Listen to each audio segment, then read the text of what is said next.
Chers amis de la MOPA, le congrès annuel de la MOPA nous donne toujours l'occasion d'échanger des idées sur les activités à mener pour atteindre les objectifs de la MOPA, c'est-à-dire la défense et l'expansion de la culture et la langue française. N'oublions pas que ces actions doivent être menées aussi, et peut-être surtout, par les associations à l'étranger, où la langue française cède de plus en plus sa place à l'anglais. Je pense que les associations à l'étranger doivent donc jouer un rôle très important au sein de la MOPA et même plus important qu'actuellement. J'aurais beaucoup aimé vous présenter mes idées et les activités de l'association de l'Allemagne du Sud personnellement, mais malheureusement, je suis retenu par un séminaire qui a lieu en parallèle à l'université de Pavia, en Italie. En Allemagne du Sud, nous sommes les voisins directs de la France. Et il va donc de soi que les relations transfrontalières et l'approfondissement de nos relations jouent un rôle très important pour nous.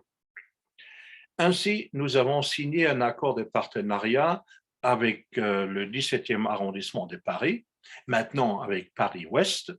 Et dans le cadre de ce partenariat, nous organisons chaque année des voyages d'études en France et en Allemagne, ce qui nous donne non seulement l'occasion de nous rencontrer entre amis, mais aussi de mieux comprendre la culture ou les cultures et les traditions de nos deux pays. Cet accord a été signé il y a 20 ans. Et le mois d'avril prochain, nous allons célébrer cet événement à Baden-Baden, où l'accord fut signé en 2001. Un autre projet important est le concours d'éloquence transfrontalier que nous organisons avec la section du Bas-Rhin depuis 5 ans maintenant, interrompu bien entendu par la crise du Covid-19. Pour ce concours, nous invitons les lycéens des deux côtés du Rhin à présenter un discours sur un sujet défini par un jury franco-allemand. Et bien sûr, il faut qu'ils présentent ce discours sans lire leurs notes. La particularité du concours est que les Allemands présentent leur discours en français et les Français en allemand. Ce concours, organisé d'ailleurs sous le haut patronage de la rectrice de l'Académie de Strasbourg et la ministre de l'Éducation de Baden-Württemberg, rencontre un succès énorme.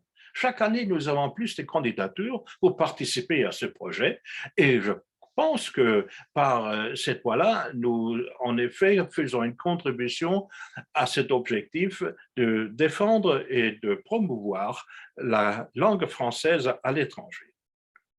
Ce sont deux modus de contribution de notre section à une meilleure compréhension des cultures et des langues de nos deux pays. Mais nous savons que rien de grand ne se fera en Europe sans une compréhension, une coopération et même une amitié entre la France et l'Allemagne. Je vous souhaite un excellent congrès et beaucoup de rencontres amicales. Merci beaucoup.